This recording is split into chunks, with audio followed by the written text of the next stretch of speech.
அதிகப்படியான தேவையில்லாத எந்த மசாலாவும் கிடையாது. உடம்புக்கு தேவையான நோய் எதிர்ப்பு சக்தியை கொடுக்கக்கூடிய மருந்து சின்ன வெங்காயம், பூண்டு, நல்லெண்ணெய். இதுதான் இந்த ரெசிபியுடைய மெயின் இன்க்ரீடியண்ட். இந்த ரெசிபியை நாட்டு மருந்து கடையில் கிடைக்கக்கூடிய மருந்து பொடி யூஸ் பண்ணி நான் பண்ணியிருக்கேன். குறிப்பாக பிள்ளை பெற்றவங்க, அதாவது குழந்தை பெற்ற தாய்மார்கள் 40 நாட்கள் சாப்பிடக்கூடிய இந்த மருந்து குழம்பு ரெசிப்பியை தாராளமாக கோல்டு காஃப் ரெமெடிக்காகவும் யூஸ் பண்ணலாம். இந்த ரெசிப்பிக்காக ஒரு சின்ன லெமன் சைஸ் அளவுக்கு புளி எடுத்து நல்லா ஊற வச்சு புளிக்கரைசலை எடுத்துக்கோங்க. நான் சொன்ன மருந்து பொடி இதுதான். இதில் அரிசி திப்புளி, வால்மிளகு, மிளகு, அதிமதுரம், சுக்கு, வசம்புன்னு சொல்லிக்கிட்டே போகலாம்.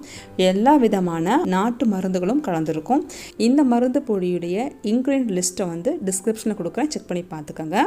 இந்த ரெசிபிக்கு கண்டிப்பாக நல்லெண்ணெய் யூஸ் பண்ணணும். நான் அடுப்பத்தை வச்சுட்டு கடாயில் 1/4 கப் அளவு நல்லெண்ணெய் ஆட் பண்ணிக்கிறேன். கூடவே 1/4 டீஸ்பூன் அளவுக்கு கடுகு, 1/4 டீஸ்பூன் வெந்தயம் சேர்த்துட்டு நல்லா பொரிஞ்சதுக்கப்புறமா இது கூடவே 30 பல் பூண்டு சேர்த்துக்கோங்க.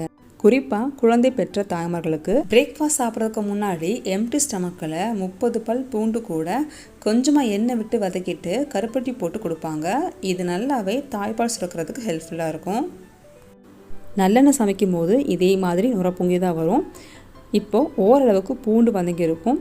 இது கூட 30 சின்ன வெங்காயத்தை சேர்த்துக்கலாம். இன்க்ரீடியன்ஸ் எதையுமே மாற்றாமல் சேர்த்துக்கோங்க. நல்லெண்ணெய், சின்ன வெங்காயம், பூண்டு சேர்க்கும்போது இதை சாப்பிட்றவங்க குறிப்பாக குழந்தை பெற்றவங்களுடைய வயிற்று புண்ணாத்தும், அது மட்டும் இல்லாமல் நோய் எதிர்ப்பு சக்தியை அதிகப்படுத்தணும்னு சொல்லுவாங்க. கொஞ்சமாக கருவேப்பிலை சேர்த்துக்கலாம். பாருங்கள், இந்த அளவுக்கு பூண்டு நிறம் மாறணும். இப்போ இது கூட மற்ற பொருட்களை சேர்த்துக்கலாம். குறிப்பாக காரம் குறைவாக இருக்கணும். தக்காளி சேர்க்கவே கூடாது. 1/2 டீஸ்பூன் அளவுக்கு சாம்பார் தூள், 1 டீஸ்பூன் அளவுக்கு மல்லித்தூள், 2 டேபிள் ஸ்பூன் அளவுக்கு மருந்து பொடி. இந்த மருந்து பொடி நாட்டு மருந்து கடையில் கிடைக்கும், கேட்டு வாங்கிக்கோங்க. இது கூட 1/4 டீஸ்பூன் அளவுக்கு மஞ்சத்தூள் ஆட் பண்ணிக்கலாம். இது கூடவே 1/2 டீஸ்பூன் அளவுக்கு கல்லுப்பு சேர்த்துட்டு நல்லா வதக்கி விட்டதுக்கப்புறமா எடுத்து வச்ச புளிக்கரைசலையும் உள்ளே ஊற்றி கூடவே 1 கப் அளவு தண்ணி சேர்த்து இந்த குழம்பு நல்லா கொதிக்க விடணும். பச்சை வாசனை எல்லாமே போகணும்.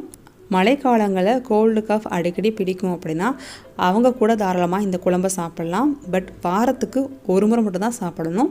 அதுவும் மருந்து பொடி கொஞ்சம் அளவாக சேர்த்துக்கணும். இது அதிகமாக சாப்பிட்டோம் அப்படின்னா உடலில் வெப்பத்தை அதிகப்படுத்தி காட்டும். மெடிக்கேஷன் எதுவும் ஃபாலோ பண்ணாதவங்க மட்டுமே இந்த ரெசிப்பியை சாப்பிட்லாம். வேறு ஏதாவது மெடிசன் நீங்கள் ஃபாலோ பண்ணுறீங்கன்னா கண்டிப்பாக உங்களுடைய டாக்டரை கன்சிடர் பண்ணிக்கோங்க. நல்லாவே கொதிக்க விடணும். இதே மாதிரி எண்ணெய் பிரிஞ்சு வந்துருச்சுன்னா அடுப்பு ஆஃப் பண்ணிடலாம். இந்த ரெசிப்பியை நீங்கள் கைப்படாமல் சுத்தமாக ஸ்டோர் பண்ணி வச்சிங்கன்னா ஃப்ரிட்ஜில் வைக்காமலேயே 3 நாள் வரைக்கும் கூட கெட்டு போகாமல் இருக்கும்.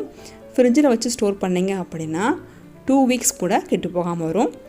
ஆனால் இந்த ரெசிப்பியை ஃப்ரெஷ்ஷாக பண்ணி சாப்பிட்றது ரொம்ப நல்லது. முடிஞ்ச அளவுக்கு ஃப்ரிட்ஜில் ஸ்டோர் பண்ணுறதை அவாய்ட் பண்ணிக்கோங்க. மேபி மருந்து பொடியுடைய தன்மை குறைய வாய்ப்பு இருக்குது. மழைக்காலம் வரப்போகுது. இந்த ரெசிப்பியை கண்டிப்பாக நீங்களும் ட்ரை பண்ணி பாருங்கள். நான் சொன்ன குறிப்புகளை மறக்க வேண்டாம். இந்த ரெசிபி உங்களுக்கு பிடிச்சிருந்தா மட்டும் சேனலை சப்ஸ்கிரைப் பண்ணி சப்போர்ட் பண்ணுங்கள். உங்களுடைய ஃப்ரெண்ட்ஸ் கூட இந்த வீடியோவை ஷேர் பண்ணிக்கோங்க. தேங்க்யூ ஃபார் வாட்சிங்.